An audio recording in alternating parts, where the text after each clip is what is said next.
Hey guys, tonight we begin with the utterly reckless, occasionally poetic, and often puke-covered experience of getting wasted in medieval times. When alcohol wasn't just for fun, it was safer than the water, more reliable than a doctor, and significantly cheaper than a confession. So, before you get comfortable, take a moment to like the video and subscribe, but only if you genuinely enjoy what I do here. And let me know in the comments where you're tuning in from and what time it is for you. It's always fascinating to see who's joining us from around the world. Now dim the lights, maybe turn on a fan for that soft background hum, and let's ease into tonight's journey together. Imagine you're a peasant in 13th century Europe. You've been working the fields since sunrise, you're caked in mud, your back hurts, and you're parched. But instead of reaching for a glass of water, you do something your modern descendants would find deeply alarming. You reach for a tankard of ale. And not because you're trying to get tipsy. No, it's because water could kill you. Medieval people had a healthy, well-earned paranoia of untreated water.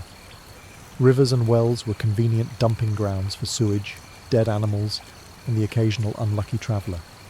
Germ theory didn't exist yet, but people had figured out through trial and very unfortunate error that drinking straight from the stream was a shortcut to spending the night with your face in a ditch, or in a shallow grave. The solution? Small beer, a low alcohol, mildly fermented drink made from grains, barley, and whatever yeast happened to be floating around. It wasn't glamorous, it wasn't strong, but it was safer than the plague-ridden puddle outside. Children drank it, nuns drank it, even monks drank it, though to be fair, they probably had better stuff. The average medieval person consumed about a gallon of ale per day. That's right, a gallon. Not because they were all raging alcoholics, though let's be honest, some were, but because they genuinely didn't trust water. It was also cheaper and easier to produce than wine, especially in Northern Europe. In many places, ale wasn't just a drink, it was a food group, a calorie delivery system in a cup. Liquid bread, if you will, and far less chewable than the mouldy stuff the local miller passed off as food.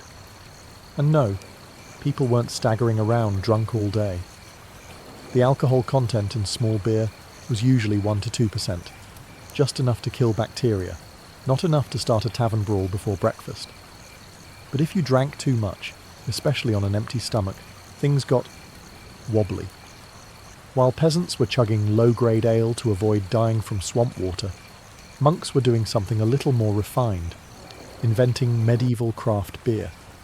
Yes, in between chanting, copying manuscripts, and regretting their celibacy, monks were quietly becoming the OG brewmasters of Europe. Far from being casual drinkers, they ran full-on brewing operations in their monasteries, and they were good at it. Really good. Why monks? Well, monasteries were clean, relatively stable, and full of men with time, literacy, and access to big pots. Brewing became part of the monastic routine, just like praying, fasting, and passive-aggressively judging each other's handwriting. They brewed for guests, for pilgrims, for charity, and of course, for themselves. Let's not pretend Brother Pius wasn't sneaking a pint between Vespers and Matins. They also perfected recipes. Unlike peasants who just tossed grains in a pot and hoped for the best, monks documented everything. They measured ingredients. They timed fermentation. They even introduced hops to the process.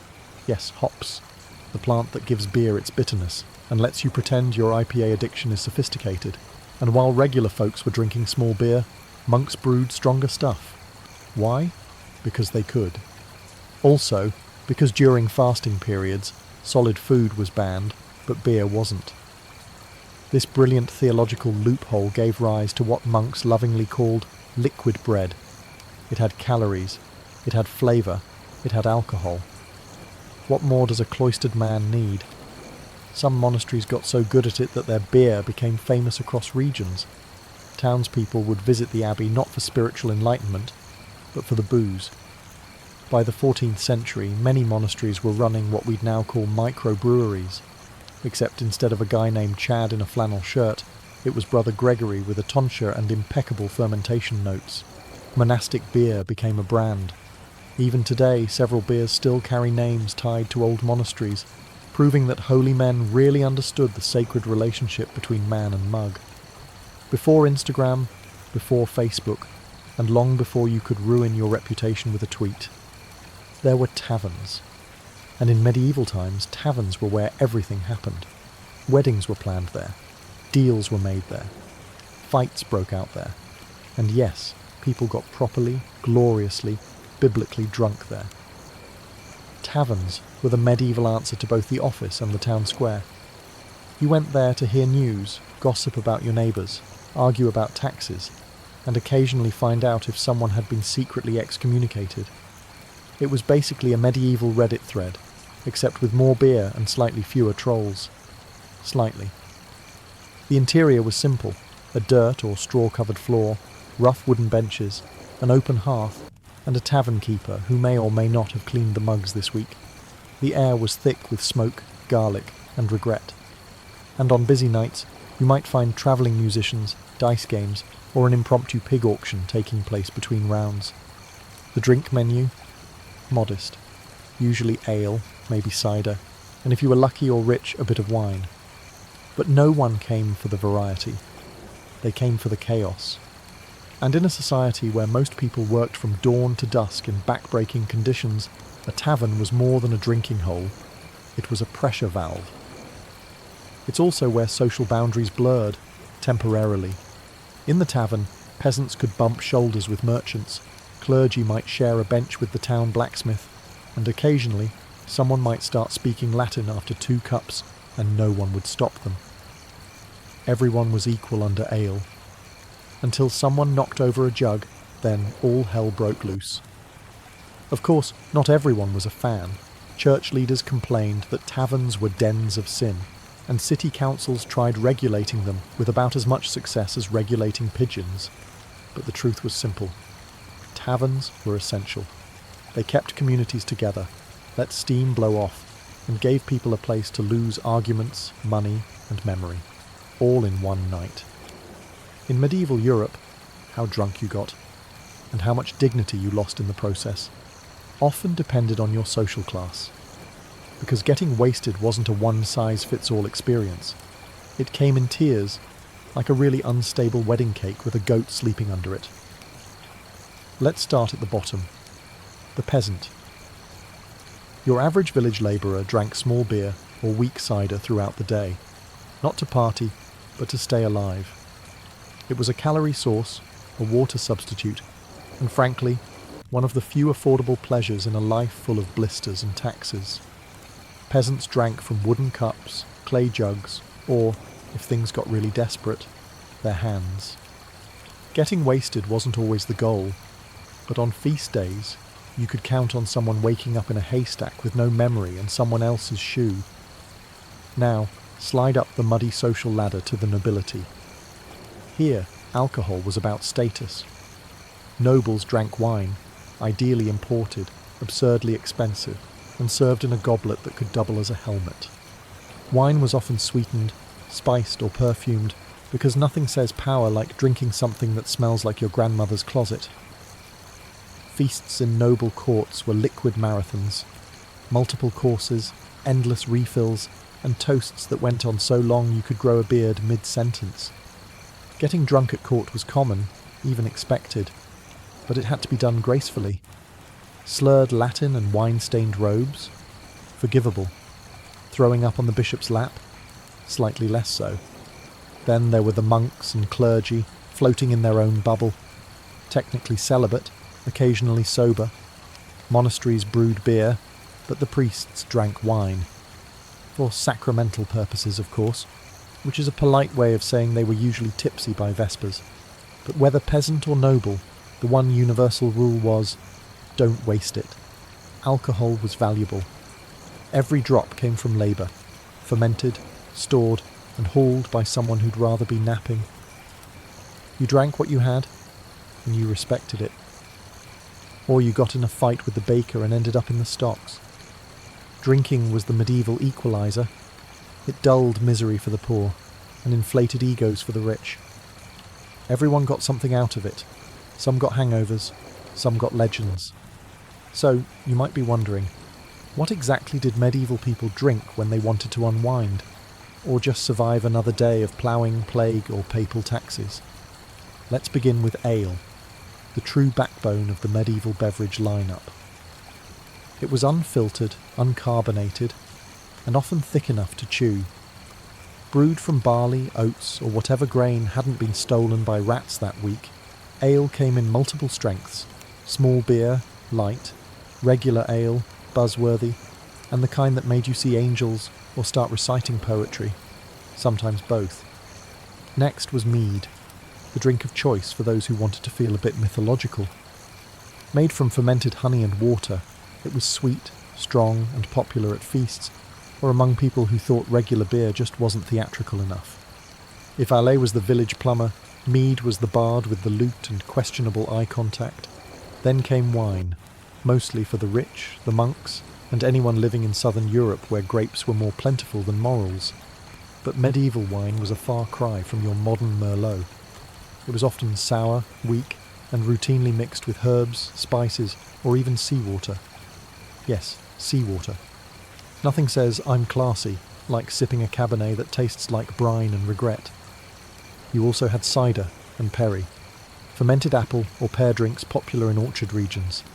Sweet, fizzy-ish, and dangerously easy to overdrink, especially if you were already 2 tankards deep into your no-work-today plan.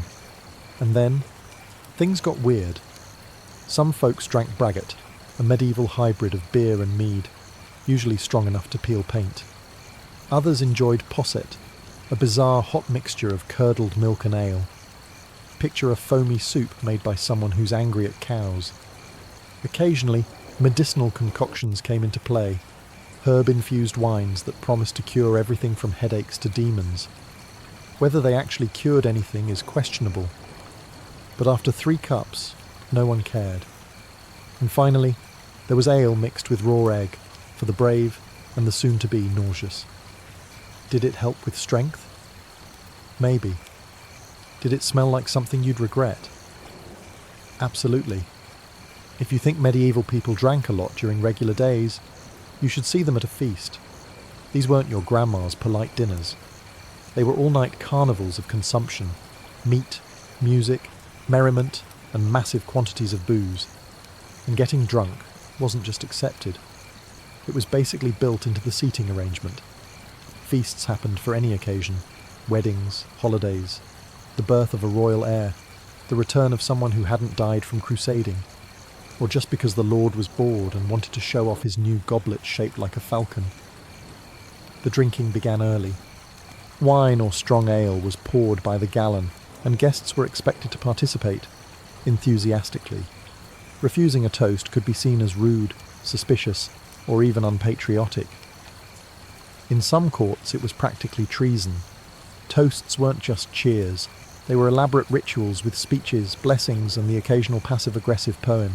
And every toast was followed by more food, more drink, and usually more bad decisions. Nobles drank from ornate cups, gold, silver, sometimes carved horn, because even intoxication had to be a performance. Meanwhile, servants scurried around refilling mugs, clearing trenches, aka edible plates made of stale bread, and quietly judging everyone. As the evening dragged on and inhibitions vanished, the party often devolved into a blur of singing, wrestling, and long-winded storytelling no one asked for. There are medieval records of people dueling mid-feast over who told a better joke or whose beard had more dignity. And then came the entertainers: minstrels, dancers, jugglers, or that one guy who made inappropriate shadow puppets after too much mead, all fueled by the same overflowing pitchers. If things went well, you left wobbling, full of roast goose and good cheer. If they went poorly, you woke up under the table next to a jester and a broken lute, swearing you'd never drink again. Until next week. Feasts were structured chaos, and alcohol, it was the social glue and the accelerant. If you thought beer pong was the peak of human civilization, allow me to introduce you to the chaotic world of medieval drinking games, where the stakes were high, the rules were vague, and the chance of injury hovered somewhere around Absolutely. Getting wasted wasn't just a side effect of medieval socializing, it was the main event. And games helped move things along.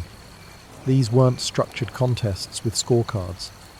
No, these were activities that started with laughter and ended with someone passed out in the turnip bin. One of the most common pastimes? Toasting wars. 2 or more people would try to out-toast each other, not in clever words, but in sheer volume. It was less about poetry and more about surviving round after round without slurring through the words, "to the king's goat." Another classic was casting the dice, often played for drinks, coins, or questionable favours.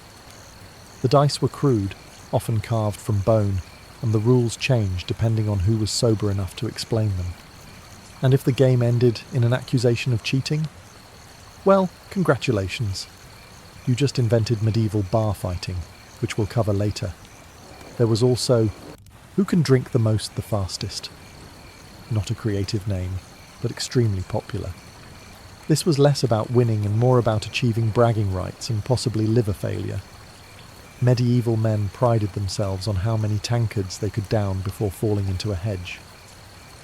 In noble circles, drinking games were wrapped in rituals and manners, like courtly pledges. A lady might challenge a knight to drink a full goblet in her honour, a task he'd accept dramatically, possibly while composing a short epic poem and trying not to belch through the rhyming couplets.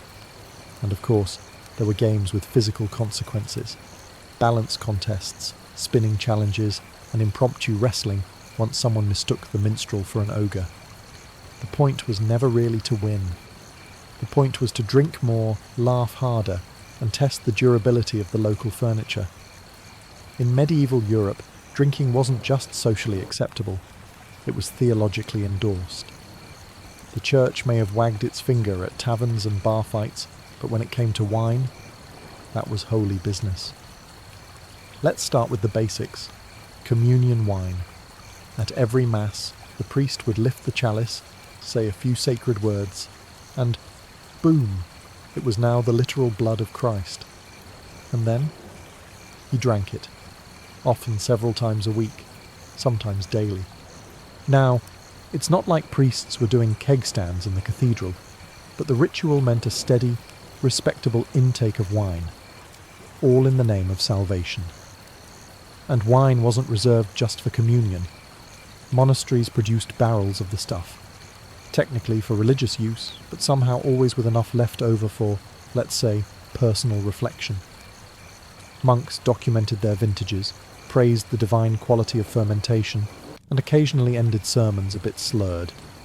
Then you had saints who were practically the patron protectors of partying. St. Bridget of Ireland once prayed for a lake of beer for the heavenly host. And yes, that's a real quote. St. Arnold of Soissons is said to have saved thousands by urging people to drink beer instead of water during a plague. Science? No. Accidentally correct. Absolutely. Even religious festivals doubled as excuses to drink. Christmas, Easter, saints' days, they weren't just for praying. They were for feasting, singing, and warming your soul and bloodstream with ale or mead. Pilgrims often stopped at monasteries where monks offered hospitality in the form of bread, shelter, and just enough wine to make the next leg of the journey spiritually questionable. And if you passed out under the altar table, well, you were just resting in the presence of the Lord. Of course, the church condemned excessive drinking, but like most medieval rules, enforcement was wildly inconsistent. A noble might get a stern sermon, a peasant might get tossed in the stocks. A monk, he'd just get reassigned to less liquid duties. Let's be honest, in a world where beer was safer than water, someone was always bound to overdo it. And while medieval society loved a good feast and a bit of booze-fueled cheer, there was a limit. Once you crossed the line from merrily tipsy to shouting at goats and trying to joust a fence, that's when the town stocks came into play. Yes, the dreaded stocks, medieval society's favourite blend of punishment and public entertainment.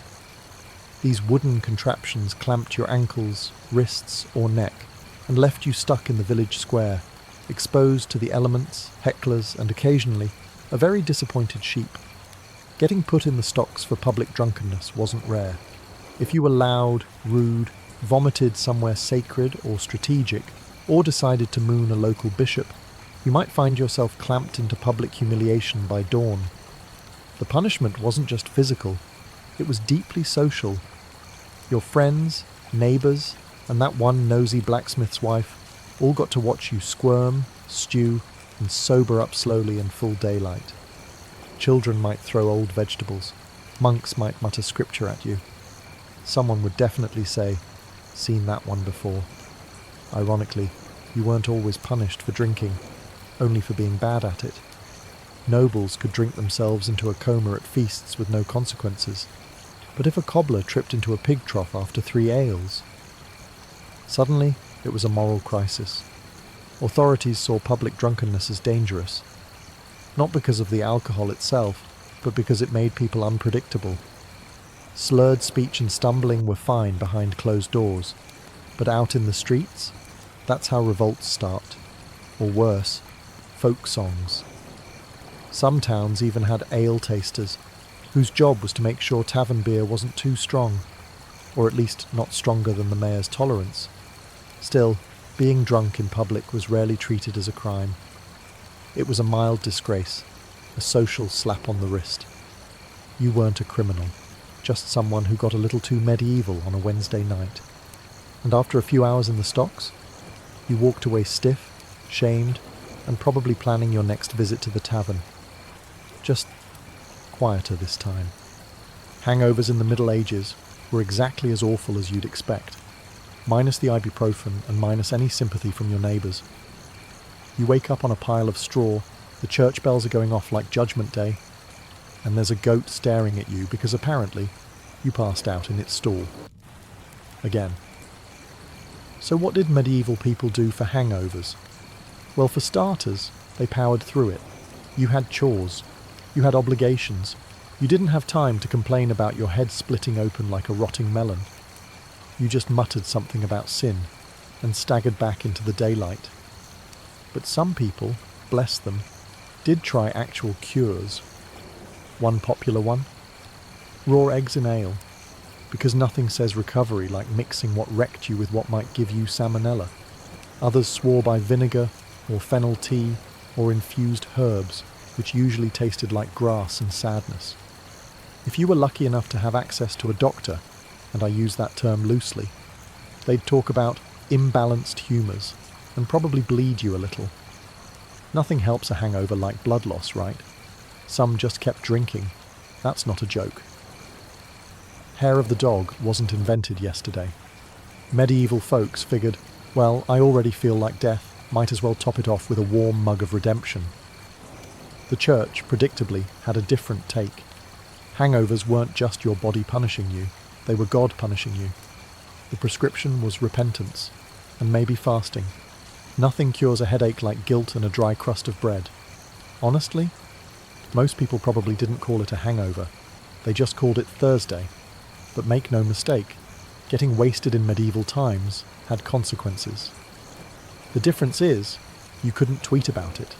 You just got up, wiped the ale crust off your face, and hoped nobody remembered what you did with that loot. At some point in history, someone invented alcohol, and about 5 minutes later, someone else got punched in the face with a mug. Welcome to the chaotic world of medieval bar fights, where your honour, your drink, and your questionable singing voice could all get you into trouble. Taverns were not quiet places. They were loud, smoky, smelly, and usually packed to the rafters with people who'd spent all day digging trenches, shoeing horses, or arguing with their landlord, and were now 3 ales deep and feeling bold. Arguments started over just about anything: spilled drinks, unpaid debts, dice games gone wrong, who had the better beard, who insulted whose ox, and occasionally, because someone thought the other guy looked too French. That was an actual insult in certain towns. Weapons weren't supposed to be brought into taverns, but let's be honest, this rule was as effective as modern no-smoking signs in 1990s bars. Daggers, clubs, even walking sticks could turn into weapons if the argument got heated enough. And if you didn't have a weapon? No problem. Tankards were heavy, and so were wooden stools. Tavern brawls ranged from quick shoving matches to full-blown furniture-destroying chaos. Sometimes the tavern keeper stepped in. Sometimes they just watched from a distance, arms crossed, calculating how many tables they'd need to fix in the morning. Local authorities usually didn't care unless someone died, or unless someone important got bruised. If it was just two peasants swinging wildly in the corner, while a lute player kept strumming in denial, it was basically a Friday night. But if a noble or a visiting merchant got involved, suddenly the law showed up and stocks were prepared. Or worse, you were fined a month's wages and banned from the tavern, which was basically medieval exile. Despite the risks, fighting was part of tavern culture. You went in for a drink and a laugh. Sometimes you got both. Sometimes you got a black eye and a story you weren't allowed to tell around your grandmother. Medieval drinking wasn't just a man's game. In fact, if you walked into a tavern or bought ale from the corner stall, there was a good chance a woman had brewed it, sold it, and maybe poured it on your head if you got mouthy. Enter the alewife, one of the most common and underappreciated figures in medieval booze culture. Alewives weren't just women who brewed beer. They were the primary brewers for centuries. Brewing was considered domestic work, like baking or churning butter, except it could get you tipsy and occasionally cursed out by hungover blacksmiths. These women brewed small batches of ale at home, then sold it out of jugs, windows, or tiny stalls called tippling houses. Some operated out of their kitchens, others ran full-on public alehouses. And yes, they could get in trouble, especially if their ale was too strong, too weak, or mysteriously made people hallucinate and fight chickens. Alewives were expected to follow local brewing laws, which changed depending on the town, the year, or the mood of the inspector. Prices were fixed by law, which meant if an alewife overcharged or watered down her product, she could be fined, publicly shamed, or forced to wear a paper hat declaring "bad brewer." Yes, really. Then there were tavern maids who worked inside the alehouses, pouring drinks, scrubbing tables, and trying not to get groped by guys named Oswald with 3 teeth and too much mead in his system. These women had to be tough, fast, and fluent in insults. Some were just trying to earn a wage. Others flirted their way to better tips. A few married rich drunks and retired early. The medieval dream. But women weren't just behind the bar. They drank too. Especially at festivals, weddings, or after dealing with 8 children and a cow that refused to cooperate. Drunkenness wasn't praised in women, but it wasn't unheard of either. And if the ale was good and the night was long, a few verses of bawdy song were absolutely fair game. In the Middle Ages, if you were sick, injured, or just looked mildly uncomfortable, someone was going to hand you alcohol. Maybe it was a priest. Maybe it was your barber surgeon. Maybe it was your grandmother. But rest assured, the medieval solution to almost anything was, have a drink. And to be fair, it sometimes helped. Not because alcohol cured anything, but because when you're dizzy, feverish, or bleeding from a jousting mishap, a few cups of wine can take the edge off. Welcome to medieval medicine, where alcohol was painkiller, antiseptic, sedative, and occasionally breakfast. Doctors, and again that term's doing a lot of heavy lifting, routinely prescribed wine and ale.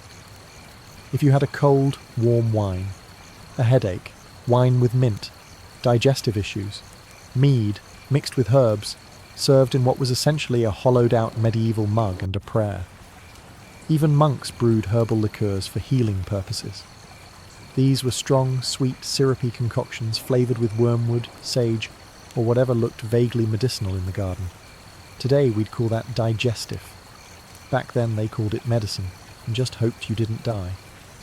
One particularly bold remedy involved soaking herbs in brandy, then drinking it to cleanse the humours. Whether it cleansed anything other than your self-respect is debatable, but you did stop complaining, either from numbness or unconsciousness. In battlefield medicine, alcohol had a real purpose. It cleaned wounds. Or more accurately, it stung like hell and distracted you from the guy sawing off your leg with something that used to be a farming tool. Sometimes they gave the patient a strong drink before the amputation. Sometimes they were the patient and just passed around the bottle. But medieval people didn't just use alcohol for injuries. It was prescribed for melancholy, plague symptoms, childbirth recovery, and spiritual despair. If you were breathing, there was probably a bottle involved. Did it work? Occasionally. Did it make things worse? Also occasionally. But hey, in an age where bloodletting was considered science and leeches were practically co-workers, alcohol was at least pleasantly wrong. If there's one thing governments have always been good at, it's noticing when people are having fun and figuring out how to tax it. And in medieval Europe, alcohol was no exception. Drinking wasn't just a pastime, it was an economic engine. Brewing, selling, and serving alcohol created jobs, generated revenue, and gave local authorities yet another excuse to write unnecessarily dramatic laws. Some towns even had ale conners, official taste testers who checked whether the beer was good, legal, and appropriately frothy. Not a bad gig, assuming you didn't mind gout. Taverns needed licenses to operate, though what counted as a license varied wildly. In some places, it was a stamped document. In others, it was just a verbal agreement with the local bailiff and a sack of onions as collateral. But if you served ale without permission, you could be fined, shamed, or shut down faster than a poorly played lute solo. Prices were also regulated. That's right, price caps on beer. Authorities posted ale prices on wooden boards, and alewives or tavern keepers who charged too much were punished. In theory. In practice, if your ale was strong and your cousin worked at the mayor's office, things got flexible. And then came the taxes. Ale taxes, wine taxes, malt taxes. In some places, there were even drinking vessel taxes. Imagine getting fined for using a cup that was too fancy. Welcome to medieval capitalism. Monasteries and nobles often had tax exemptions, of course, because nothing says divinely inspired like not paying duties on your barrels of mead. Meanwhile, peasants were stuck paying levies on every batch they brewed for family gatherings, even if it tasted like watery sadness. But these regulations didn't stop people from drinking, they just made them more creative. Some taverns operated unofficially, some brewers sold off the record, and others simply bribed the right people and hoped no one checked the ledgers too closely. The result? A booming, slightly illegal, ale-soaked economy, built on loopholes, gossip, and the unshakable human desire to have a pint at the end of a long day. In short, medieval booze wasn't just social, it was business, and business was booming. By the end of the medieval period, the way people drank, and what they drank, started to shift. Slowly, subtly, and with far fewer pigs in taverns. One major change came with the rise of stronger alcohol. Distillation, that magical process that turns wine into something that could clean wounds and erase memories, became more refined in the late Middle Ages. This gave birth to early versions of brandy, aquavitae, water of life, and other dangerously potent drinks that made beer look like toddler juice. At the same time, international trade expanded. Exotic spices, new brewing techniques, and, eventually, sugar and rum made their way into Europe. With every shipload of imported goods, drinking culture evolved.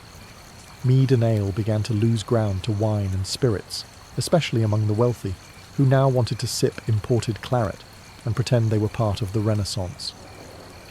Taverns also got an upgrade. By the 16th century, some evolved into inns and public houses, early versions of the pub. Drinking was no longer just something you did after work. It became a structured part of travel, politics, and even postal delivery. Yes, medieval mailmen drank. Frequently. And then came the Reformation, which poured cold water and guilt on a lot of the party. Reformers like Calvin and Knox were not big fans of public drunkenness. Suddenly drinking became a moral battleground, and taverns were accused of being dens of sin, sloth, and questionable fiddle playing. Governments got stricter, licensing laws multiplied, taxes increased. Public drunkenness was increasingly criminalized. But the desire for a good drink? That never went away. It just adapted. Alewives were pushed out by guilds and male-run breweries. Wine was regulated by state-appointed officials. Spirits became fashionable in court. And slowly but surely, drinking moved from an everyday necessity to more of a social choice. The Middle Ages gave way to modernity, and while we gained better sanitation, cleaner water, and slightly less mead, we also started to forget how deeply entwined alcohol had been with survival, celebration, and social life for centuries. In ancient Babylon, love was not a spontaneous, rosy-cheeked affair. It was war. And like any good war, it required strategy, incantations, and sometimes the assistance of a very grumpy demon. Babylonian love magic didn't shy away from meddling with the supernatural. If you couldn't win someone's affection through charm, you'd write their name on a cursed clay figurine and bury it near their door. Just like that, you had leverage. Who needs roses when you've got necromancy? The Babylonians believed love could be summoned, or subdued, through ritual and invocation. Tablets from Mesopotamian archives describe enchantments where a priest or sorceress would call upon Ishtar, the goddess of love and war, to bend the will of a target. And Ishtar was not the gentle, harp-playing type. She once destroyed an entire mountain range because someone dumped her. So, yes, she knew a thing or two about vengeance and passion. Some spells included hair, nail clippings, or drops of blood, organic tokens to tether the lover's soul to the spellcaster. These were either burned in small fires, dissolved into oils, or wrapped inside fabric pouches. These pouches would be buried beneath thresholds or hidden in beds to heat the heart of the desired person. That heating could sometimes cause obsession or madness. But hey, what's love without a little side effect? And it wasn't all about attraction. Babylonian texts also mention apotropaic spells, designed to drive away unwanted suitors or remove a rival's erotic pull. In one particularly nasty charm, a woman asked the gods to make her rival's breath smell like a corpse, subtle, effective, and guaranteed to ruin any moonlit moment. This mix of erotic desire and divine manipulation created a culture where love was a battlefield layered in ash, honey, blood, and whispers. You didn't just hope someone loved you, you dragged them into a cosmic tug-of-war, using scrolls, dolls, and invisible spirits to tip the scale. Love, in Babylon, was rarely mutual. It was an act of will, and when words failed, spells stepped in, etched in cuneiform, whispered to the stars, and sealed with sacred smoke. Babylonian love wasn't pure, but it was potent. In ancient Greece, love spells were less about hearts and flowers, and more about domination and desperation. The Greeks had a specific name for this magical obsession, eros. But it wasn't the gentle affection you'd write poetry about. It was a frenzied, all-consuming madness, more likely to land someone in a temple begging for mercy than walking hand-in-hand through olive groves. Greek love magic was split into two powerful branches, agoge spells and philia spells.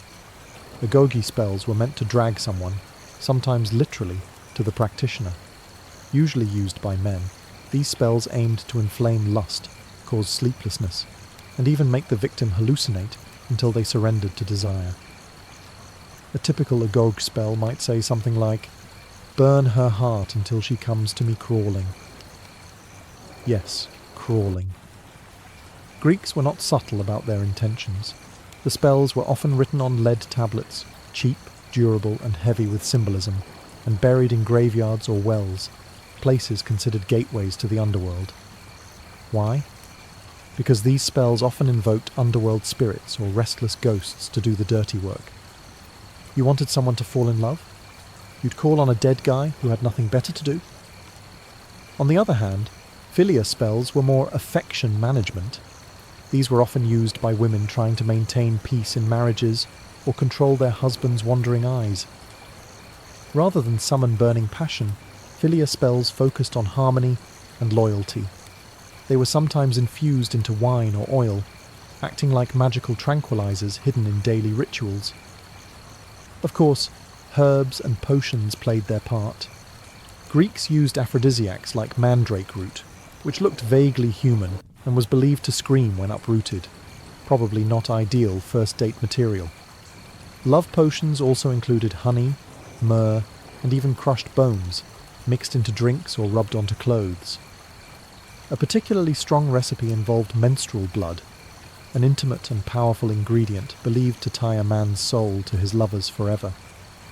Greek erotic magic wasn't romantic in the modern sense. It was strategic, visceral, and usually aimed at control rather than consent. Eros, the god of love, was often depicted blindfolded and armed with arrows for a reason. Love wasn't just blind, it was dangerous, and the Greeks knew exactly how to weaponize it. When it came to love, the ancient Romans took what the Greeks started and added more wine, more drama, and far more legal loopholes. Roman love spells weren't merely folk traditions whispered by lonely hearts. They were considered tools of influence, status preservation, and, occasionally, straight-up revenge. In a society obsessed with order and honour, controlling another person's desires became a stealthy way of rewriting fate itself. Roman love magic came in many forms, but deficciones, binding spells, were among the most popular. These were usually etched into thin sheets of lead and folded like cursed love letters before being buried in tombs or tossed into rivers. The idea? Entrap the target's mind, body, and spirit by invoking chthonic deities like Pluto or Hecate. The writing was often sharp, commanding, and full of desperate pleas. Some read like court summons, others resembled melodramatic fan fiction. A particularly eerie example from Rome asks that a woman named Victrix burn with love for me, Marcus, like a torch, day and night, until she can no longer bear to be without me. Sounds romantic. Until you realise Marcus buried that spell next to a child's grave to add extra power. Roman ethics. Optional. Perfumes and oils were another avenue for magical manipulation. Women would anoint themselves, or their intended lovers, with concoctions laced with herbs like vervain, mint, or even belladonna, which could sedate or stimulate depending on the dosage. A sweet-smelling woman might not just be trying to impress. She could have been dosing her toga-wearing crush with a micro-love spell in liquid form. One particularly scandalous Roman tactic was the so-called Venus wine, a potent love potion allegedly containing animal parts, exotic herbs, and bodily fluids. Slaves and courtesans were rumoured to slip it into their masters' goblets to tilt the power balance. If the potion didn't work, at least the hangover might spark some vulnerability. Roman law, interestingly, did acknowledge love magic, but not as a crime of passion. Instead, it was lumped into sorcery and considered a public threat if it disrupted property rights or inheritance. Love was all fun and games until someone cursed a senator into celibacy. For the Romans, love was political, magical, and occasionally toxic, just the way they liked it. In ancient Egypt, love was sacred, mystical, and dangerous in the hands of the wrong priest. Egyptian love spells combined religious devotion, poetic metaphor, and, when needed, ruthless manipulation. These weren't the ramblings of a heartbroken teen.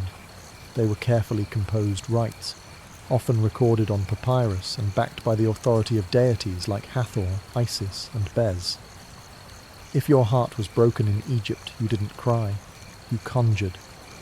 Egyptians believed love could be stirred like a potion or unlocked like a tomb, and their magic reflected this. A common technique was the dream spell, in which the spellcaster summoned a god or demon to appear in the dream of the desired person. The spell would whisper, "You long for her, like the desert longs for rain." Elegant? Yes. Manipulative? Absolutely. One recovered papyrus from the Ptolemaic period describes a spell where the target's heart is likened to a captive bird, fluttering endlessly unless reunited with the one who cast the charm. These texts were often written in red ink, considered magically potent, and sometimes included miniature drawings of bound figures or symbolic birds with clipped wings, a visual cue just in case the gods needed reminding. But it wasn't all about metaphor. Physical objects had power too. Wax figurines were used to represent both the spellcaster and the target. These dolls were anointed with perfumes, pierced with needles, or placed in jars with inscribed love formulas. And depending on the goal, passion or punishment, the results varied wildly. Want affection. Rub the doll with lotus oil. Want revenge for rejection. Add scorpion venom. Potions were popular, often involving ingredients like honey, wine, mandrake root, and, unsurprisingly, blood. Some spells even required menstrual blood mixed with beer, which was believed to bind the man's soul to the woman through shared essence. Offer that at a modern cocktail bar and see how it goes. What truly set Egyptian love magic apart was its divine undertone. These weren't mere tricks, they were invocations. Love and lust were seen as natural extensions of divine will. But divine will could be influenced with the right hymn, the right words, and a properly charged amulet. Ingredients that walked the line between medicine, magic, and outright poison. You weren't just wooing someone with roses. You were slipping them a cocktail of hallucinogens, animal parts, and sometimes your own bodily fluids. If modern dating is complicated, at least it doesn't usually involve powdered mummy. In ancient love magic, ingredients weren't chosen for their smell or taste. They were selected for symbolic and spiritual force. The more potent or taboo the object, the more power it was believed to have. Hair, fingernails, spit, and menstrual blood were commonly used because they contained personal essence. To bind someone, you needed part of them, or part of yourself. But some recipes went well beyond the personal. In Babylon, spells sometimes called for scraps of lion skin, crocodile fat, or the feathers of nocturnal birds, creatures thought to live between worlds. In Egypt, scorpion venom might be smeared onto amulets or mixed with myrrh to stir both desire and dread. In Rome, spells occasionally included the ashes of burned bones, or, disturbingly, the remains of condemned criminals. If love couldn't be earned, it would be stolen from the world of the dead. One particularly twisted Greek recipe instructed the user to obtain the bones of a bat, grind them with honey and wine, and leave the mixture beneath a moonlit statue of Aphrodite. Drink it, and your target would become mad with desire. Of course, they might also become mad, full stop. Many potions blurred the line between aphrodisiac and poison. Belladonna, mandrake, and henbane were all popular ingredients. Taken in the right amount, they induced lightheadedness and emotional openness. Taken in the wrong amount, well, let's just say love became eternal, in a tombstone kind of way. And while men often wielded love spells to incite lust, women frequently used more subtle means: clothing enchantments, food magic, or charm bags sewn with silken herbs. These might be hidden in pillows or hung beneath beds. One Babylonian spell even instructs a woman to anoint her breasts with a sacred oil before embracing her lover, making the moment both erotic and enchanted. Not all ancient love spells were meant to ignite passion. Some were curses in disguise, wrapped in seductive words but loaded with venom. These weren't about mutual desire. They were about domination, humiliation, or vengeance. And their true goal wasn't love, it was control. In ancient Greece and Rome, many so-called love spells were actually diffictiones, binding curses meant to overwhelm the will of the victim. They might be phrased sweetly. May she think of no other man but me? But their methods were sinister. The idea was to shatter a person's emotional independence, rendering them sleepless, obsessed, and emotionally enslaved. If that sounds like psychological warfare, it was. These spells often targeted the mind and body. A popular Greek curse would ask deities of the underworld to bind the target's arms, legs, tongue, and even genitals, rendering them helpless unless they came crawling back to the spellcaster. Lead tablets inscribed with these curses were folded tightly, symbolizing the sealed fate of the victim, and deposited in graves, wells, or crossroads, all liminal places where divine and human realms met.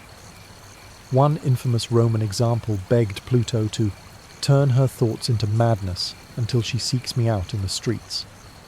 It included specific bodily instructions.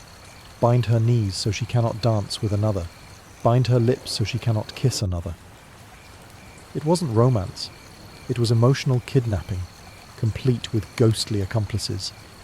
Sometimes these love curses included a second victim, a rival. In that case, the spell would redirect all of the target's passion to the caster, while simultaneously ruining the rival's chances. One spell from Carthage curses a woman's competitor with hair loss, a rotting voice, and womb sickness. A terrifying way to ensure she wouldn't be anyone's object of affection. Even in Egypt, where love magic often took poetic forms, curses seeped in. Some spells invoked lion-headed deities to tear apart a target's peace of mind until they submitted. Others used figurines of the victim, stabbed, burned, or broken, while reciting verses to bind their heart to the practitioner. Despite the elaborate rituals and eerie curses, ancient love magic wasn't always hidden in temples or carved into cryptic tablets. Much of it lived in the ordinary, woven into the routines of daily life. For many, casting a love spell was as natural as brushing one's hair or pouring wine. Magic wasn't separate from reality, it was embedded in it.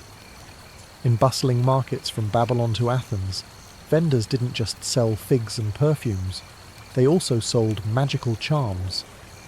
Small amulets made from carnelian, hematite, or bronze were carried in tunics or sewn into garments to attract affection or shield against unwanted advances.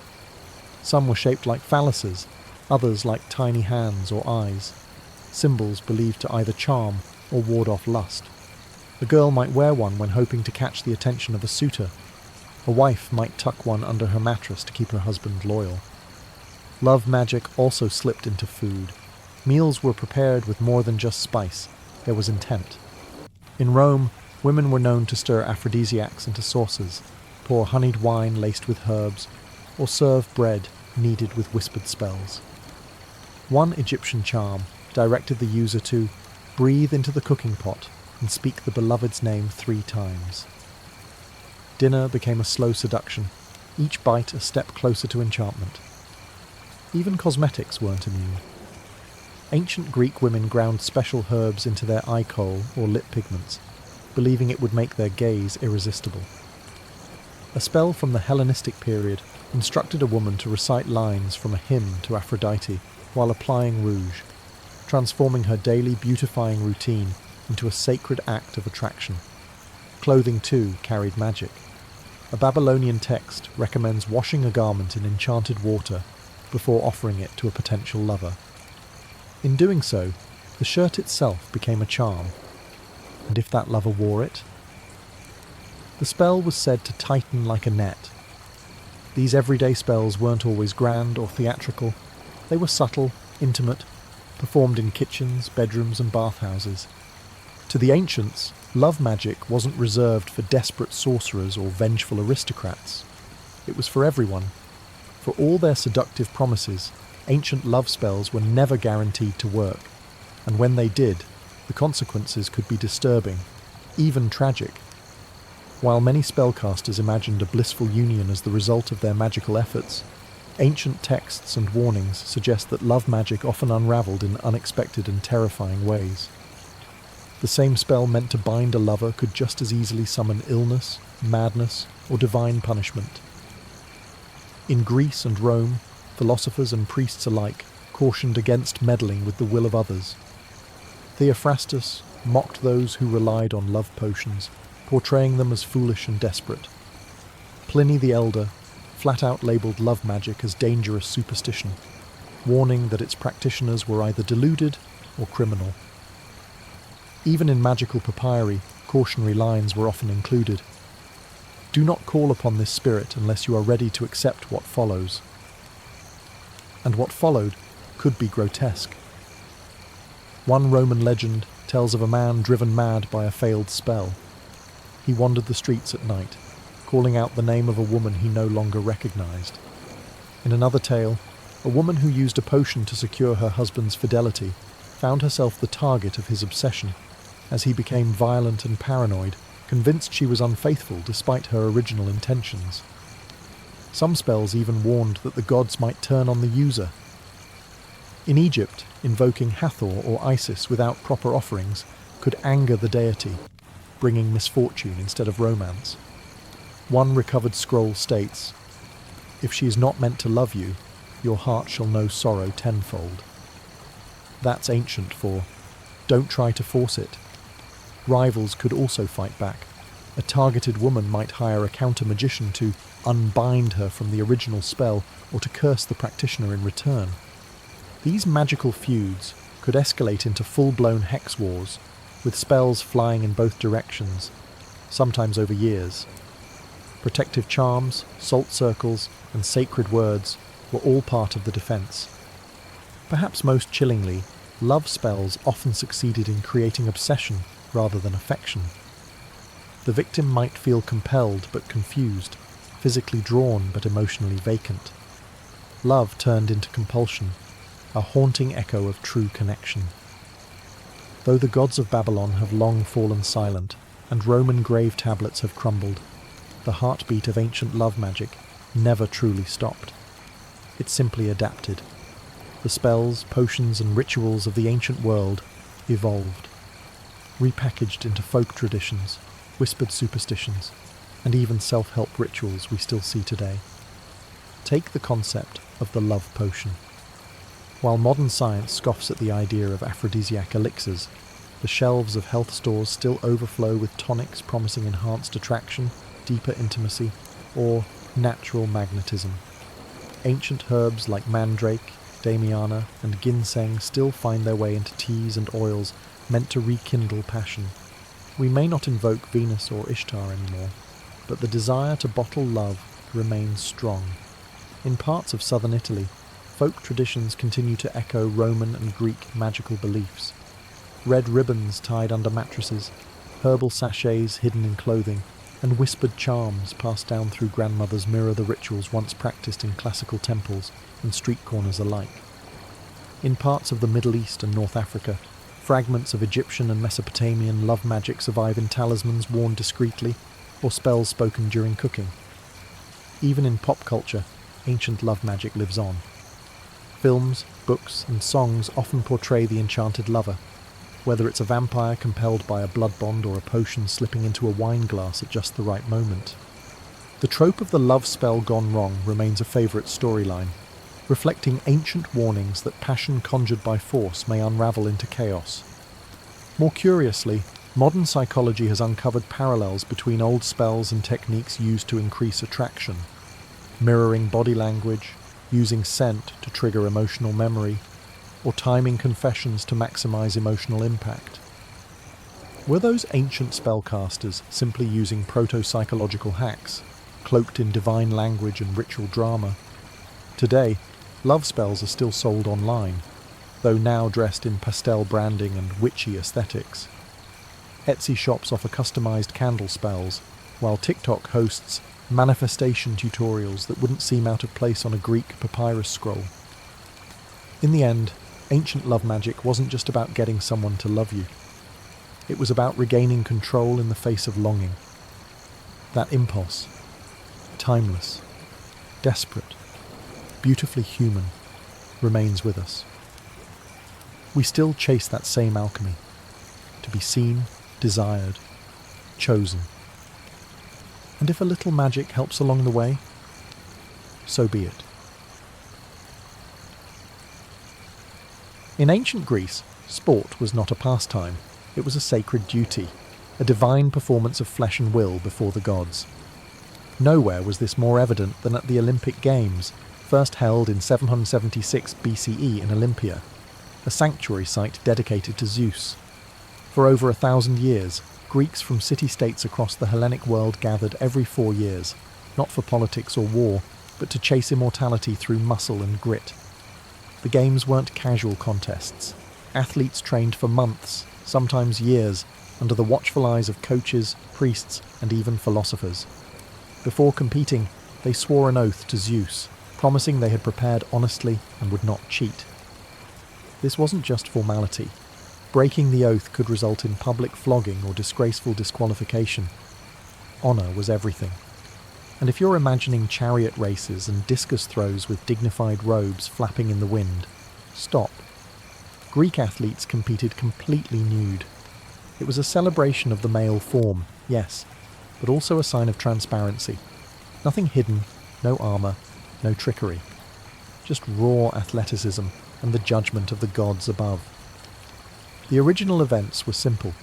Foot races, long jump, discus, javelin, wrestling and boxing. Then came the pankration, a brutal combination of wrestling and boxing with barely any rules. Fingers were broken, eyes were gouged. The crowd cheered. Death wasn't common, but it wasn't forbidden either. Winning brought more than bragging rights.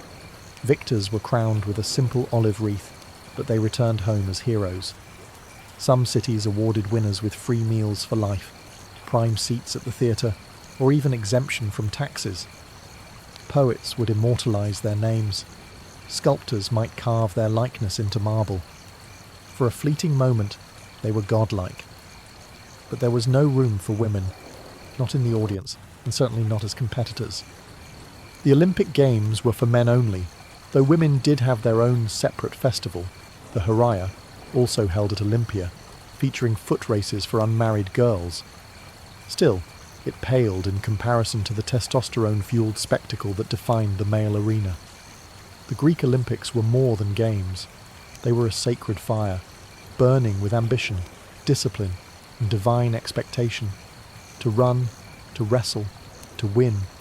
It wasn't just athleticism. It was ritual. It was legacy. It was war without weapons. If the Greeks turned sports into sacred ritual, the Romans turned them into a blood-soaked spectacle. In the Roman Empire, athletics meant violence, and no event embodied this more than the gladiatorial games. These weren't polite matches in tunics. They were brutal performances of life and death, designed to thrill the masses, honour the dead, and remind everyone who held the power. Gladiators were typically slaves, prisoners of war, or condemned criminals. But despite their low status, they became household names. Some, like Spartacus, rose to legendary fame, admired even as they were paraded into combat for the crowd's delight. Trained in special schools called ludi, these men, and occasionally women, were taught to fight with discipline, precision, and flair. The more theatrical, the better. Bleeding was part of the entertainment. The most famous arena was, of course, the Colosseum in Rome, an engineering marvel that could hold up to 50,000 spectators. Events were free, paid for by emperors and politicians eager to win public favour. Bread and circuses, they called it. Keep the people fed and entertained, and they won't ask too many questions about corruption or conquest. Combat styles varied. Some gladiators fought with swords and shields, secutores, others with nets and tridents, retiarii. Each type had its own strengths, weaknesses, and costume, carefully curated to keep matchups unpredictable and exciting. The games also included mock sea battles, wild animal hunts, and public executions. It was athleticism meets theatre meets horror. But not every fight ended in death. Contrary to popular belief, most matches ended when one fighter conceded. Killing a well-trained gladiator was bad for business. These fighters were investments. Only the editor, the person sponsoring the games, could decide if a loser lived or died. And yes, the infamous thumbs up or down gesture. Probably a myth. Ancient sources are ambiguous, so let's chalk that up to Hollywood flair. Despite their blood-stained purpose, some gladiators achieved celebrity status. They received gifts, fan letters. Yes, ancient graffiti has been found praising their beautiful thighs, and sometimes even freedom. Retired gladiators could become trainers, bodyguards, or minor celebrities. Long before football, baseball, or basketball, the peoples of Mesoamerica played a game that was part sport, part religious drama, and part cosmic allegory. Known today as the Mesoamerican ball game, or by its Nahuatl name, Olamalistli, this was no weekend leisure activity. It was a sacred rite, a political tool, and occasionally a death sentence. Played by the Olmecs, Maya, and Aztecs, The game involved a heavy rubber ball, sometimes weighing as much as 4 kilograms, that players had to keep in motion using only their hips, elbows, knees, or thighs. No hands allowed. The goal varied by region and era, but in many cases it involved hitting the ball through a vertical stone ring mounted high on the court wall. Considering the size of the ball and the limited body parts allowed, scoring a point was nothing short of miraculous. The courts, known as tlachtli or pok-to-pok arenas, were shaped like a capital I, with sloping sides and often surrounded by carvings depicting gods, warriors, and scenes of sacrifice. These weren't your average playgrounds. They were stages where the divine and human collided. And it wasn't just about winning or losing. The ball game was deeply symbolic. It represented the eternal battle between life and death, day and night, the gods and the underworld. In some versions of the myth, the game was reenacting the journey of the hero twins from the Maya Popol Vuh, who descended into the underworld and played against death itself. The most controversial element: ritual sacrifice. Contrary to popular myth, not all games ended in death, but many important matches, especially those tied to religious festivals, did. The sacrificed weren't always the losers either. In some elite contexts, the captain of the winning team was offered as a noble tribute to the gods, ascending, in theory, to divine favour through death. Others argue it was the losers who paid the price, a public display of cosmic justice. What's undeniable is the cultural weight of the game. It wasn't mere entertainment. It was theology in motion. The thud of the rubber ball echoed through temple plazas, a heartbeat of belief, identity, and power. When it came to physical activity, the ancient Egyptians blended leisure, ritual, and preparation for the afterlife. Sports weren't simply a diversion. They were reflections of cosmic balance, royal power, and divine order. While they lacked massive public arenas like the Greeks or Romans, Egyptian society still nurtured athleticism with a spiritual undercurrent that made every movement meaningful.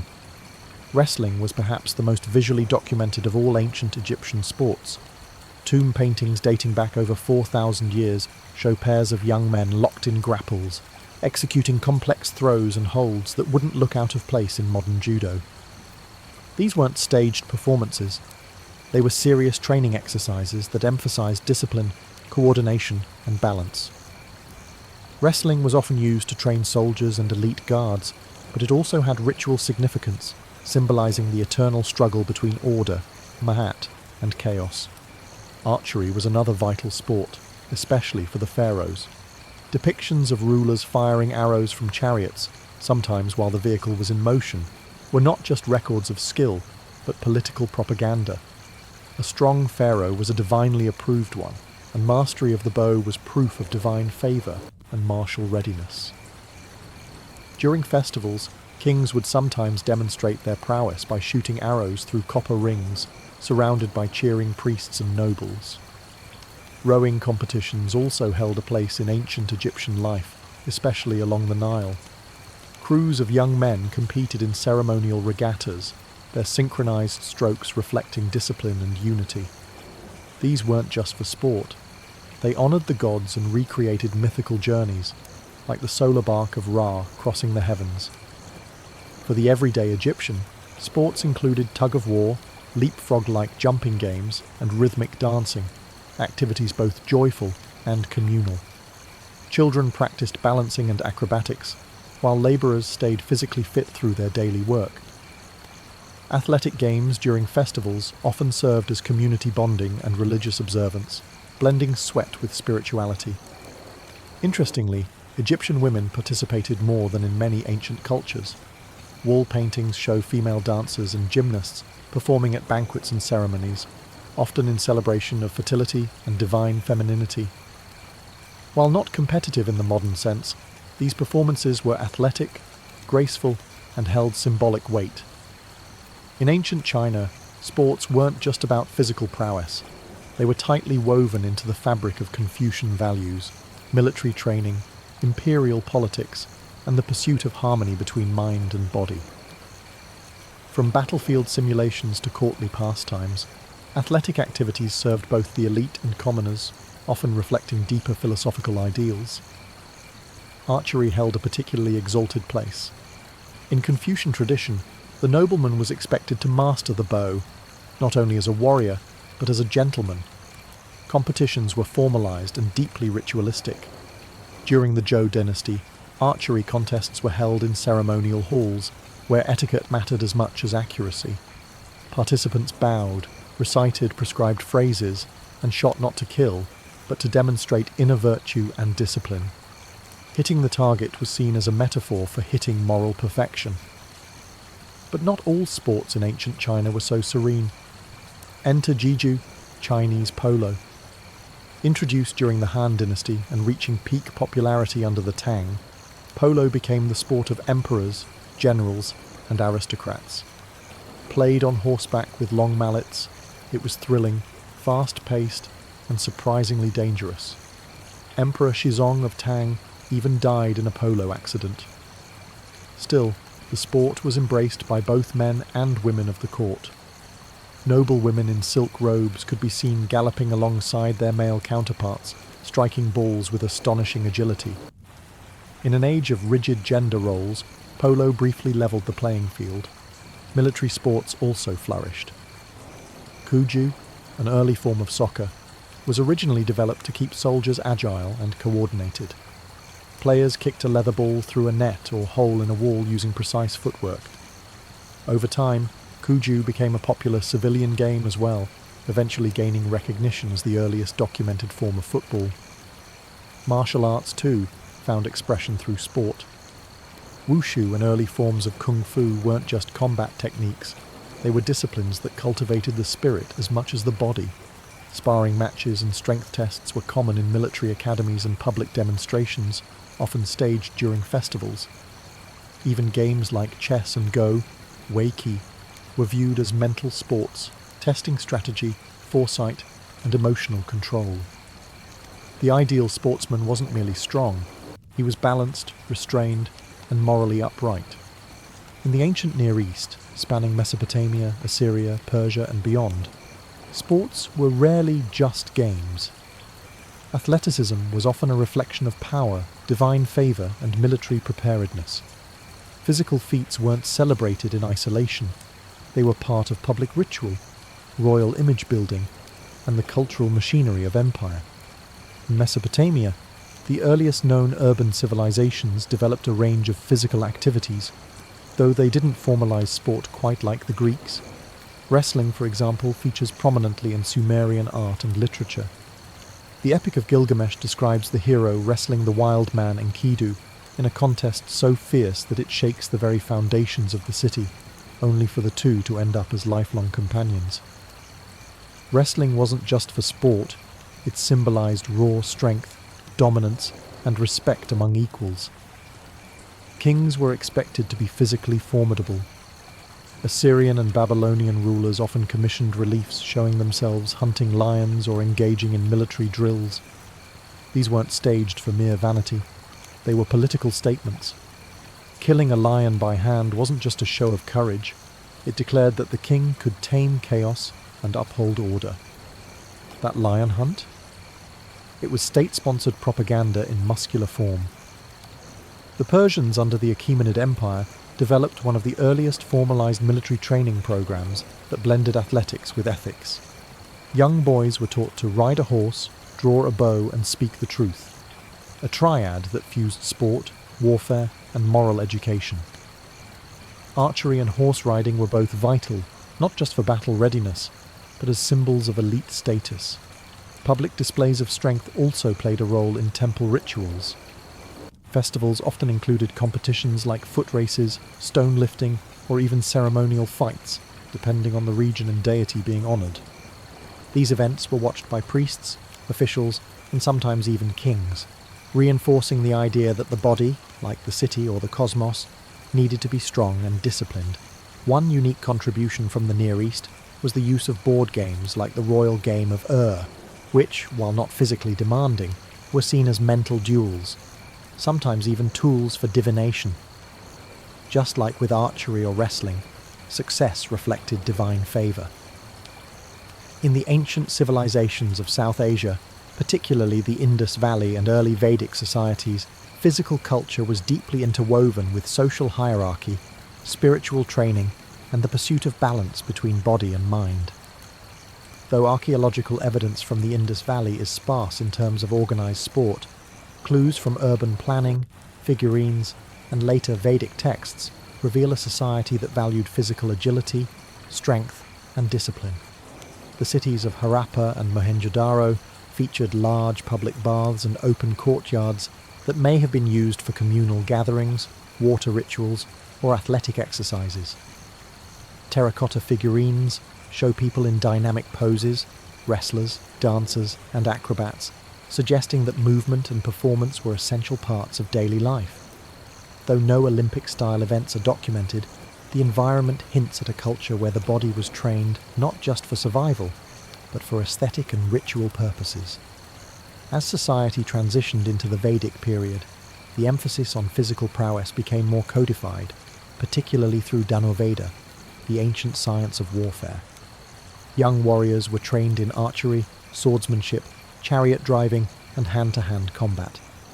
Competitions often accompanied royal festivals, where princes showcased their martial skill to assert dominance and attract political alliances. Wrestling, Malayuddha, emerged as one of the most revered sports in ancient India. More than just brute force, it was a spiritual practice. Wrestlers followed strict dietary and moral codes, lived disciplined lives, and often trained in temples. The Akhara, a traditional wrestling school, functioned like a monastery, emphasizing mental purity as much as physical strength. The practice survives today in modified forms, still deeply respected. Ball games and dice games also appear in Sanskrit texts. Krida, the Sanskrit word for sport, encompassed everything from racing animals to playing strategy games. In the Mahabharata, even divine heroes like Krishna and Arjuna are shown participating in sports, often using their skills as metaphors for cosmic struggle. Yoga, too, originated during this period, not as a gentle stretching routine, but as a rigorous system of physical and mental discipline aimed at achieving spiritual liberation. Athleticism here was not for glory, but transcendence. Though often overlooked in historical accounts, women in the ancient world did participate in sports, though usually under strict limitations and in gender-specific arenas. When women trained, competed, or performed physical feats, it was often tied to fertility, grace, or ritual purity, rather than public spectacle or competition. Yet across cultures, we find surprising evidence of female athleticism, sometimes celebrated, sometimes suppressed, but never absent. In ancient Greece, women were banned from the Olympic Games, not just from competing, but even from watching. However, they had their own festival, the Heraia, held in Olympia in honor of the goddess Hera. Young, unmarried girls raced barefoot in tunics shorter than the norm, their hair loose in contrast to married women's veils. Though there was no javelin or pancration, victory was still rewarded with olive crowns and commemorated with statues.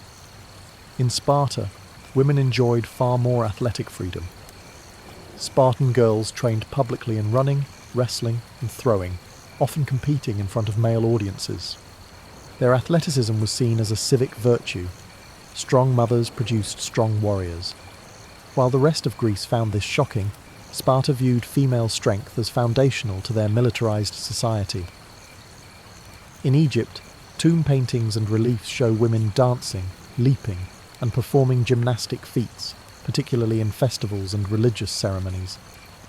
These performances, though not competitive, were demanding and athletic. Some scenes even show paired female acrobats in mid-air poses, suggesting a long tradition of trained movement and physical artistry. Ancient Rome offers more complex examples.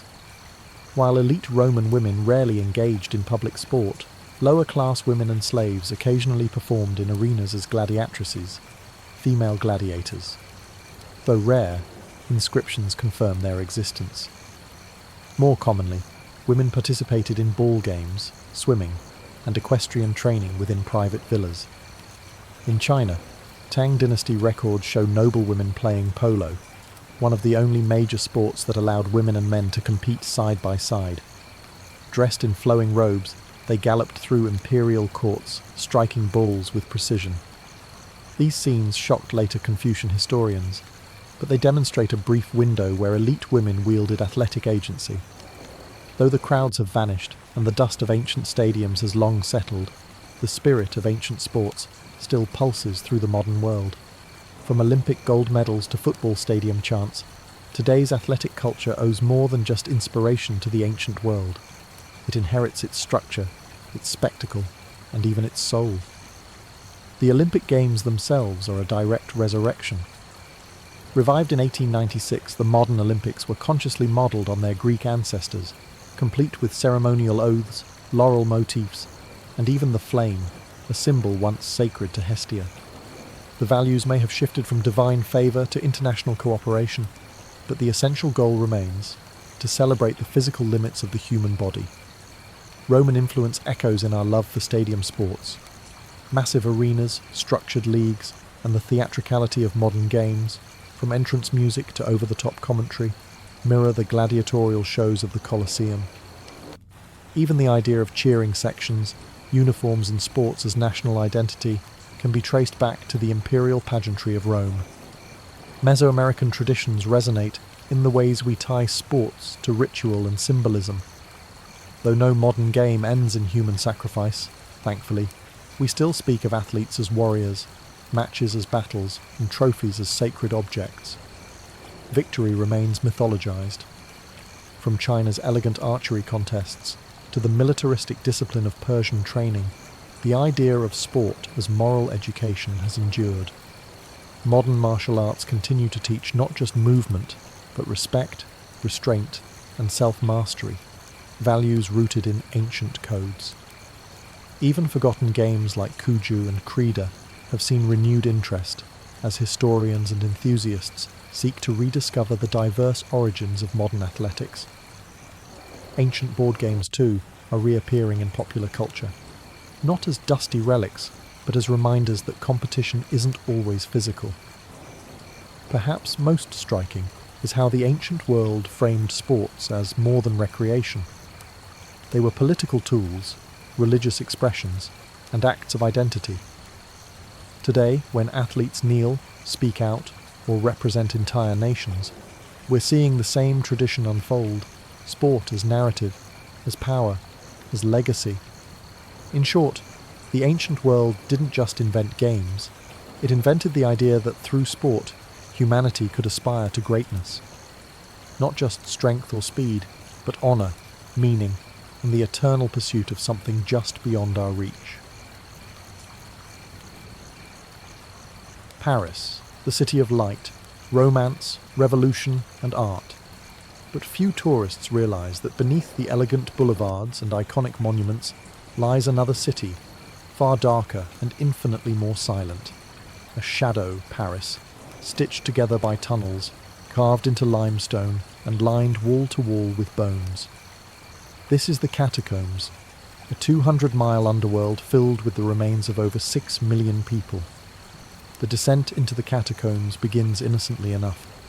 A spiral staircase leads you down, away from the noise of the living world. The air grows colder, the light dims, and then you're there, in the ossuary, a space where walls are literally made of human bones, stacked with disturbing precision. Skulls are arranged in rows like trophies, femurs cross-hatched in decorative patterns. Some tunnels even form shapes: hearts, crosses, columns. It's morbidly artistic and disturbingly calm. This macabre labyrinth was never built with tourists in mind. In fact, the catacombs began as limestone quarries, dug as early as the Roman era. Paris grew by using the very bones of its earth. Limestone for buildings, cathedrals, bridges. But by the 1700s, those empty quarry tunnels would take on a new role, because the living were running out of room for the dead. By the mid-18th century, Paris faced a dire crisis. Its cemeteries, particularly the infamous Saints' Innocents, were so overcrowded that corpses were literally spilling into nearby buildings. The stench, overpowering, disease, inevitable. Something had to be done. In 1786, officials began exhuming millions of corpses from overflowing graveyards and relocating them into the abandoned quarries. Workers moved cartloads of bones under cover of night, a grim procession lit by torchlight. The bones were dumped at first, then rearranged later into the haunting formations we see today. It wasn't just sanitation, it was spectacle. The result is a vast necropolis beneath a modern metropolis, a place where time stands still, where bones of plague victims, revolutionaries and medieval monks rest side by side. The catacombs don't just preserve the dead, they hold the memory of a city that has always teetered between beauty and decay. So while Paris above sparkles with elegance, below it sleeps, silent, dark and watching. By the mid-1700s, Paris was running out of space, not for the living, but for the dead. Cemeteries had become overburdened to the point of collapse, quite literally. The most infamous offender, the Cimetière des Innocents, located in the centre of the city. It had been in use for nearly 1,000 years and had accumulated centuries of corpses, layer upon layer, in shared graves, often stacked 6 or 7 deep. As the population grew, so did the problem. By the 18th century, the Innocents and other cemeteries had become bubbling pits of decay. The smell was inescapable, seeping into homes, churches and markets. Residents near Saints Innocents complained of unbearable stench and frequent sickness. Meat spoiled faster. Water tasted strange. In some accounts, walls of nearby basements began to crack and leak human remains. It wasn't just grotesque, it was dangerous. In 1763, King Louis XV issued a royal decree banning burials within the city, but the church resisted. Cemeteries were sacred ground. Bodies were to rest in consecrated soil. But by the 1780s, the situation had reached a tipping point. After a cellar wall collapsed due to the weight of decomposing bodies on the other side, public health officials demanded a solution. The dead could no longer stay above ground. Enter the abandoned limestone quarries. These underground chambers, remnants of Paris's building boom, were mostly unused, dark, cold, and far from the eyes of the city. Perfect for a mass relocation of human remains. In 1786, authorities began transferring bones from Saints Innocents to the subterranean network. The work was conducted at night, out of public view. Workers wore long robes, and the carts of bones were draped in black cloth. Priests accompanied the processions, chanting the rites of the dead. It was equal parts grim and reverent. The transfer of bodies continued for decades. Other cemeteries were emptied too, Saint-Étienne-de-Grès, Madeleine, and Montmartre among them. As more bones filled the tunnels, officials began arranging them into patterns, both to save space and to provide a sombre sense of order. This crisis, born of too many dead and too little land, created one of the world's most chilling monuments. The catacombs weren't just a solution, they were a reminder that even in death, the city must be managed. Step into the ossuary section of the catacombs of Paris, and it becomes instantly clear. This is no random bone dump. This is architecture. A cold, meticulous symmetry crafted not from stone or brick, but from human remains. Skulls line the walls in neat rows, framed by femurs and tibias. Some sections form patterns, hearts, crosses, arches. Every structure is built not just to store bones, but to transform them into a kind of subterranean art. This transformation didn't happen by accident. It was the work of Louis-Étienne Héricard de Thury, the inspector of quarries during the early 19th century. While earlier transfers had simply involved piling bones in heaps, Héricard had a different vision. He believed the catacombs could serve as a moral and aesthetic monument, both a solution to overcrowded cemeteries and a reflection on the transience of life. Under his direction, the ossuary was cleaned, organised, and arranged into the haunting gallery we see today. The bones themselves, taken from millions of bodies, were anonymous. There are no names, no tombstones, just bone upon bone, arranged like library shelves of the dead. The only identifiers are plaques, small stone markers denoting which cemetery the remains came from, and the year they were transferred. In some sections, poetic inscriptions appear. One reads, "Stop, this is the Empire of Death." Structural stability was a concern too. The bones weren't just decoration. They were used to reinforce the existing tunnels. In some places, bones are packed behind retaining walls, hidden from view but essential for holding up the narrow corridors. Engineers had to be careful. They were working beneath the very city of Paris, and a collapse would mean more than just ruined tunnels. It could take whole neighbourhoods with it. Lighting was sparse in the early days, just flickering oil lamps or torches that made the shadows dance across eye sockets and rib cages. Today, electric lights make the scenes less ominous, but no less surreal. This wasn't simply an ossuary, it was an engineered underworld, a blend of functionality, respect, and macabre display, a space designed to humble the living and give silent voice to the countless dead. Here, every wall is a reminder. Architecture can be beautiful and terrifying. Walk a few steps deeper into the catacombs of Paris, and the faces blur, because there are none. 6 million bodies reduced to identical bones, no names, no epitaphs, just rows upon rows of anonymous skulls, silently watching. But behind this eerie uniformity lies a haunting question. Who are they? The answer is everyone. The catacombs hold the remains of ordinary Parisians who lived and died over centuries. Bakers, servants, priests, midwives, soldiers, children. People who once crowded the city's cramped neighbourhoods, who walked its muddy streets and worshipped in its cathedrals. When their graves overflowed and cemeteries began to rot, they were moved here, becoming part of this great subterranean ossuary. Some of the bones belong to victims of plagues, especially the Black Death and later cholera outbreaks. Disease killed in such numbers that cemeteries became mass graves. Others died in famines, fires, or childbirth. Some had been buried for centuries and were mostly skeletal when exhumed. Others had barely decomposed. The process of relocating them was unpleasant, grim, and unsentimental. A solution, not a ceremony. But not all the dead were commoners. The bones of French nobles, clergy, and revolutionaries also found their way here, especially as political upheaval swept the city. During the French Revolution, when guillotines turned public squares into rivers of blood, victims were often dumped in mass graves and later moved underground.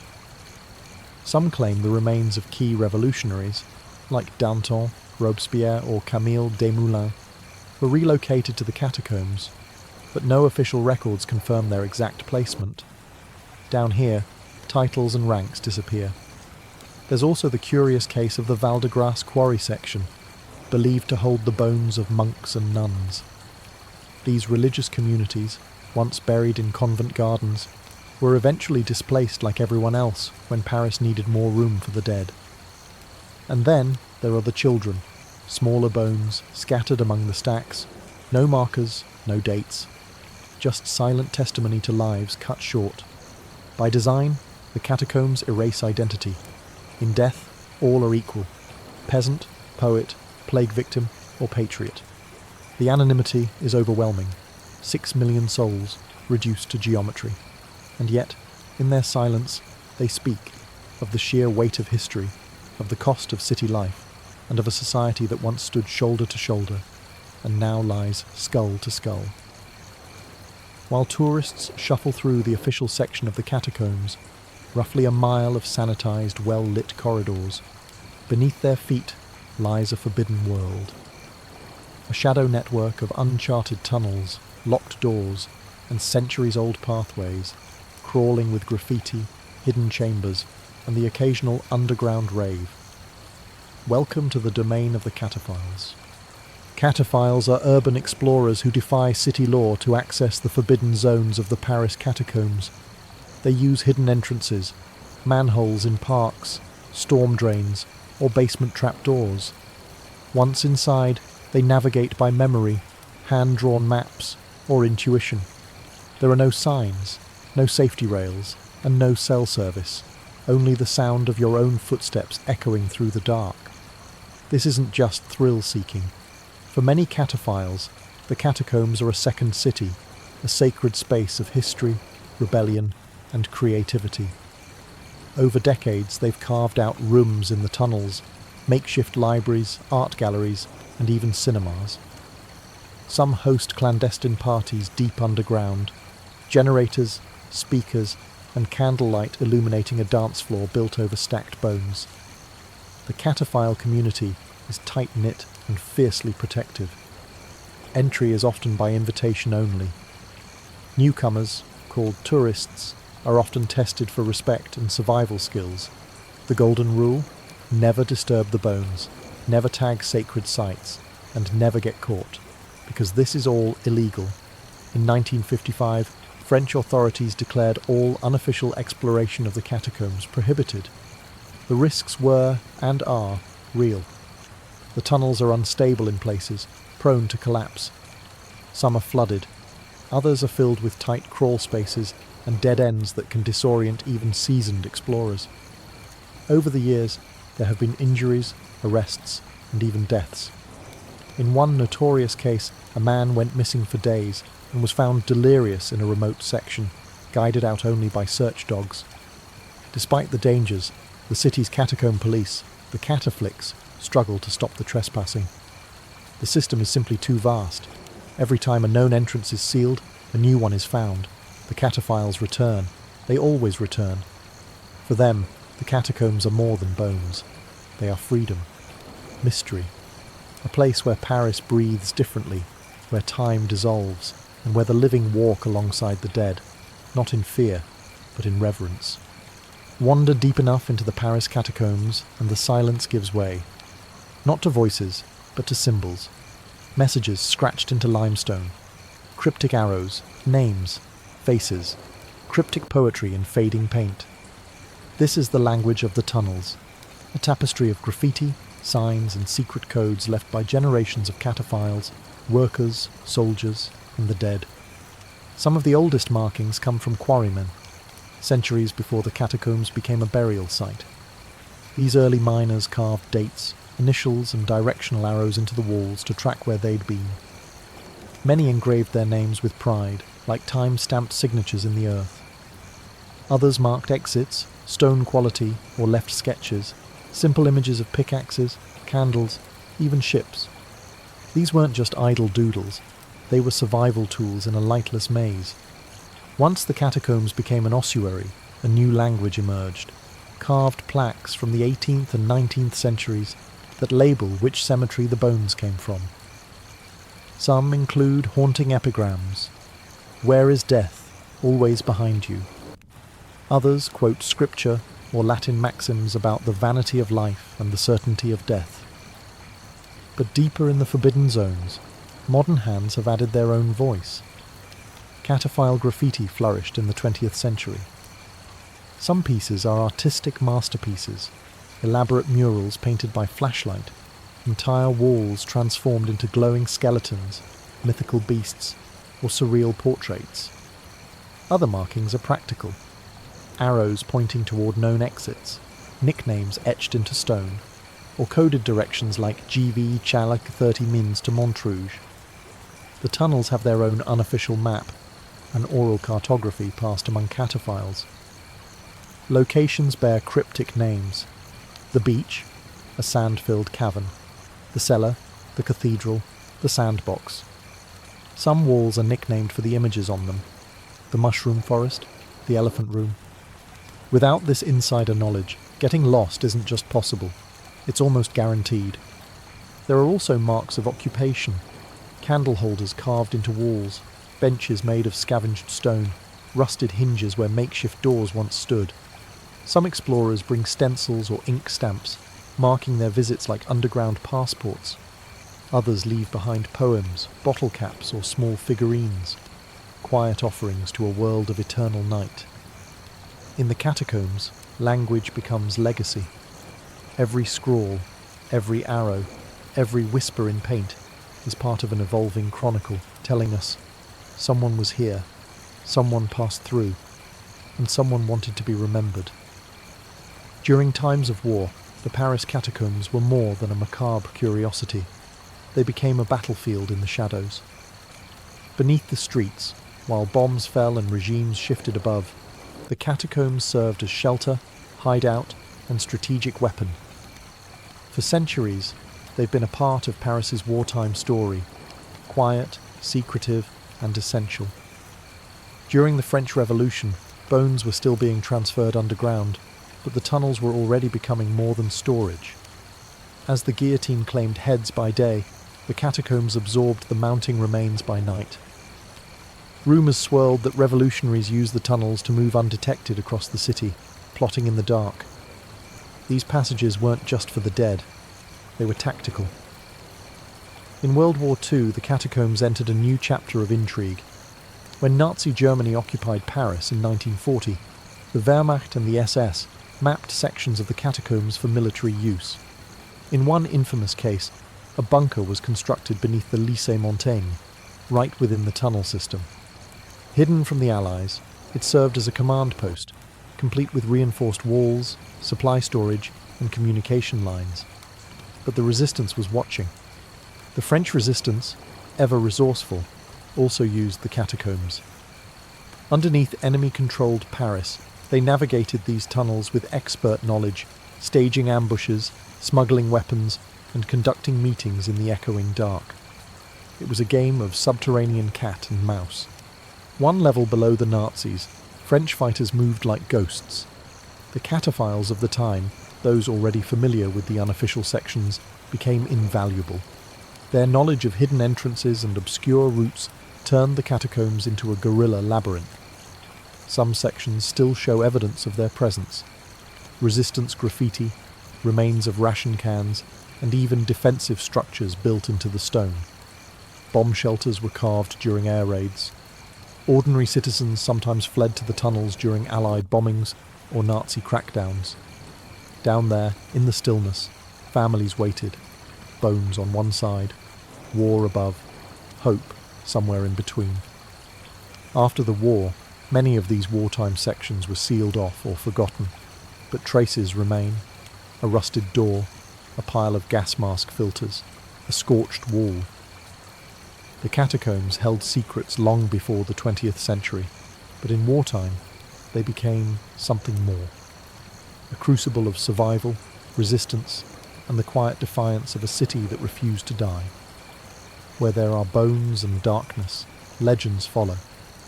The Paris catacombs are no exception.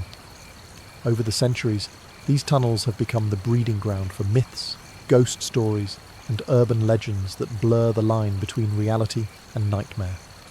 Once a burial solution, the catacombs now host a folklore of their own, one that continues to grow with every new echo in the dark.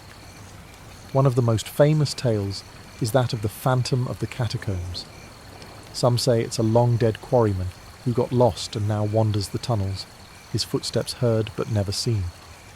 Others claim he's a plague victim, cursed to roam the ossuary forever, seeking his lost family among the 6 million skulls. Whether ghost or metaphor, visitors and explorers alike have reported disembodied whispers, cold gusts of air, and sudden nausea in certain sections of the tunnels, especially near older, untouched ossuaries. Then there's the legend of the camcorder tape. In the early 1990s, a group of cataphiles allegedly found a video camera deep in a restricted section. The footage, later broadcast on French television, showed a man wandering alone through the tunnels, increasingly panicked, running, spinning, lost. Eventually he drops the camera. No one knows who he was or what happened to him. The clip ends in silence, and he was never identified. The story became modern myth, the lost explorer who never found the surface again. Other stories are more surreal. There are whispered accounts of rooms filled with human bones arranged into chairs and thrones, or of underground cults using the catacombs for rituals. One sealed chamber, discovered in the early 2000s, had a working phone line, a fully stocked bar, and an underground cinema. On the wall, a chilling message: do not try to find us. Despite skepticism, the power of the catacombs mythos is undeniable. It feeds on the natural fear of the dark, the unknown, and the sheer weight of death. The space is real, but the stories, they live in the gaps, between candlelight and shadow, between echoes and silence. Whether you believe the tales or not, one thing is certain. Deep beneath Paris, fear breathes easily, and the catacombs never sleep. Today, the catacombs of Paris are one of the city's strangest and most visited attractions. Each year, hundreds of thousands descend into this empire of death, not for funerals or rituals, but for curiosity, for selfies with skulls, for the thrill of standing among 6 million of the once living. It's a place where mortality is laid bare, yet marketed with a ticket stub and a brochure. The official ossuary, opened to the public in 1809, was originally intended to be a place of reflection, a memento mori for a city too focused on the surface. Early visitors were guided through by lantern light, sometimes accompanied by priests or scholars. Today the lighting is brighter, the walls more secure, but the feeling remains. A quiet awe, a dread mixed with wonder. Tourism has only grown since the 19th century. Poets, philosophers and artists have long been drawn to the catacombs. Victor Hugo wandered its depths for inspiration. Salvador Dalí called it beautiful. And for many, it's become a pilgrimage, not just to confront death, but to marvel at how meticulously death has been organised, stacked and displayed. Yet the catacombs remain controversial. Critics argue that turning mass graves into tourist attractions is disrespectful, reducing human lives to decor. Others point out that few visitors realise what they're seeing. These aren't props. They're people. Real individuals, once with names, faces, families, now anonymous relics of a buried past. Still, the catacombs serve a powerful purpose. They remind us of scale, the sheer number of lives lived before us. They are, quite literally, the foundation of Paris, the dead supporting the living. Bones that once carried bread, books or revolution now hold up the city's myths and sidewalks. But strangely, the moment you climb the staircase and return to the surface, Paris feels different. Louder, brighter, more alive. Because in the end, the catacombs don't glorify death. They sharpen our sense of life, its fragility, its brevity, and its beauty. Beneath Paris lies its deepest truth. Everything we build on bones.